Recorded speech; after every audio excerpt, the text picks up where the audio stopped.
안녕하세요. 박용덕입니다. 쪽집게 백선 86번입니다. 주택임대차 신고 틀린 것입니다. 보증금 6천만원 초과 또는 월차임 30만원 초과입니다. 이상이 아니고 초과. 둘 중에 하나만 해당되면 신고해야 되죠. 작년에 시험에 6천만원, 30만원, 그리고 30일 요 숫자 가로 안에 들어가야 될 숫자로 옳은 것은 해서 시험에 출제됐습니다.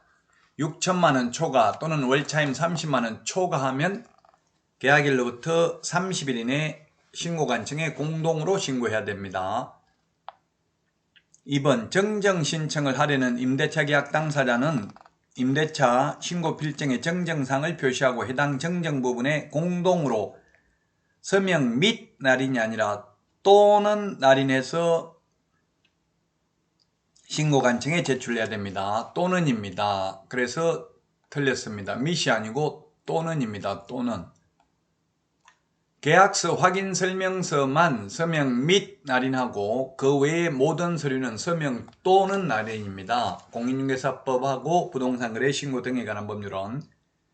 그래서 2번이 틀렸고요. 3번은 임대차 계약 당사자 중 일방이 임대차 신고를 거부하는 경우에는 단독으로 신고할 수 있습니다. 그리고 4번 전입신고하면 임대차 신고한 것으로 보고 임대차 신고하면 확정일자 받은 것으로 봅니다. 5번의 신고관청은 임대차 계약 신고에 따른 사무에 대한 해당 권한의 일부를 그 지자체 조례로 정하는 바에 따라 읍면 동장 또는 출장소장에게 위임할 수 있다. 그렇습니다. 그래서 주택임대차 신고는 그냥 동주민센터에 행정복지센터에 임대차 계약서 들고 가서 그냥 전입신고하면 주택임대차 신고한 것으로 봅니다. 전입신고할 때 주택임대차 계약서를 가져가야 되고요. 구두로 계약을 했다면 임대차 신고서를 가져가야 전입신고하면 임대차 신고한 것으로 봅니다. 2번이 정답이 되겠습니다. 다음은 87번입니다. 자격증 4번을 첨부해야 되는 경우를 모두 고른 것은 했는데 우리 암기 프린터 51번에 1번부터 5번까지 그대로인데요. 등록신청, 분사무소 설치신고, 소속공개사 고용신고할 때는 자격증 제출하지 않습니다. 그런데 거래정보사업자 지정신청 시와 매수신청 대리인 등록신청 시에는 자격증 4번을 첨부해야 됩니다. 첨부해야 되는 거니까 지금 뭐 이거 좀 표시를 오히려 이렇게 하면 헷갈릴 수 있겠네요.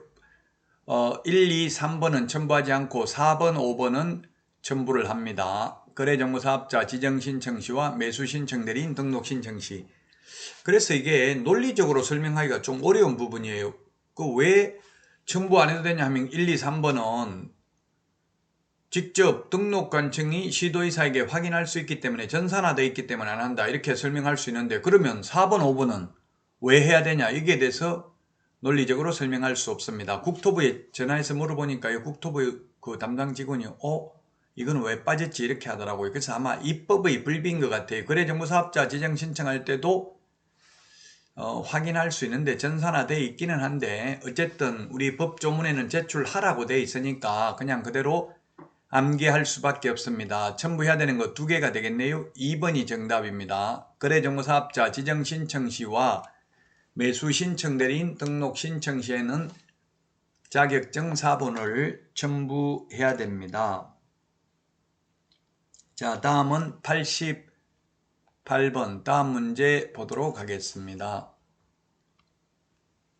주택임대차 신고에 대해서 틀린 것입니다. 보증금 6천만원 초과 신고해야 되고요. 월차임 30만원 초과 신고해야 됩니다. 그러나 임대차 기간만을 연장하는 경우에는 신고할 필요 없습니다. 차임 정감 없이 기간만 2년 더 연장하는 경우에는 신고 안 해도 됩니다. 그래서 3번이 틀린 정답이 되겠습니다. 4번은 특별시, 자치도, 시, 군, 경기도, 광역시 안에 있는 군으로 한정한다. 구, 자치구 지역만 신고 대상이다. 그러면 결론은 광역시나 경기도가 아닌 군 지역은 신고 대상이 아니다. 함양군, 거창군, 산청군, 평창군 신고 대상 아닙니다. 그러나 가평, 청평은 경기도니까 신고해야 됩니다.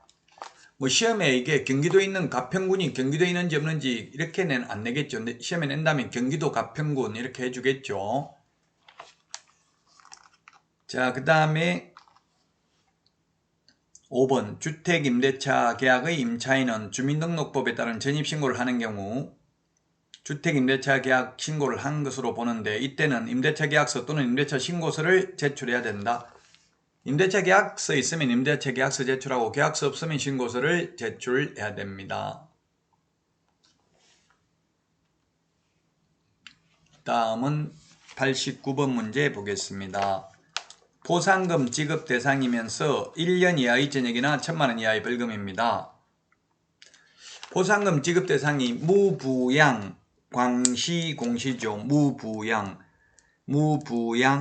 광시공시입니다. 광시공시. 무등록, 부정한 방법으로 등록, 양도되어 개공 아닌 자가 강고한 경우, 그 다음에 개공 등이 시세에 부당한 영향을 미치는 행위, 공동중개 제한, 누구든지 시세에 부당한 영향을 미치는 행위를 한 경우입니다. 1년 이하의 징역이나 1,000만 원 이하의 벌금은 유사, 이중, 양도, 임정, 비광, 매무, 수거 제가 이렇게 암기를 했었는데요. 자, 그래서 기억은 1년 이하의 징역이나 1,000만 원 이하의 벌금은 맞는데 포상금 지급 대상 아니고요. 니은 임시중개시설물도 1년 1,000만 원 맞는데 포상금 지급 대상 아니고요.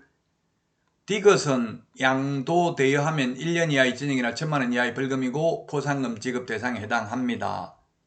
리얼도 개공 아닌 자가 표시강고하면 1년 이하의 징역이나 1,000만 원 이하의 벌금이고 또한 포상금 지급 대상 맞네요. 그 다음에 미음은 유사명칭 사용하면 1년에 1,000만 원은 맞는데 포상금 지급 대상 아니고요.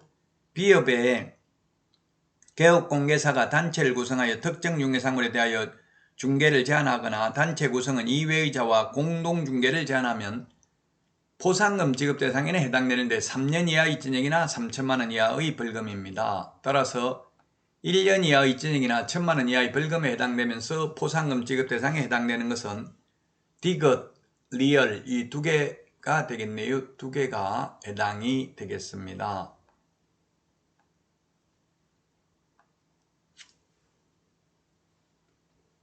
자, 다음은 90번입니다. 주택임대차 신고 틀린 것은 했는데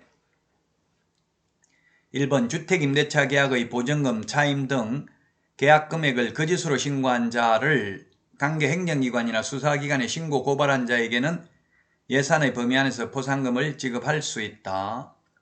2번 임대차 신고를 거짓으로 한 경우 자진신고하면 과태료 면제 감경 대상에 해당됩니다. 2021년 6월 1일 이후 최초로 주택임대차 계약을 체결 또는 변경하는 경우부터 적용이 되고요.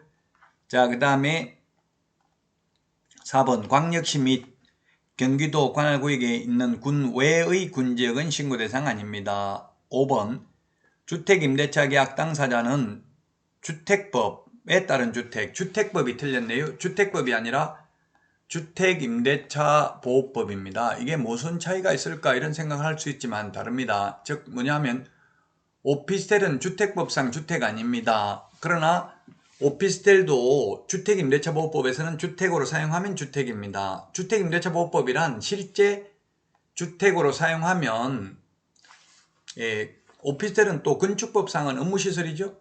그렇지만 실제 주택으로 사용하면 주택임대차보호법상은 주택이므로 주택임대차 신고를 해야 된다는 의미입니다. 주택법이 아니라 주택임대차보호법상 주택인 경우에 6천만 원 초과 또는 월차임 30만 원 초과하면 계약일로부터 30일 이내에 신고를 해야 됩니다.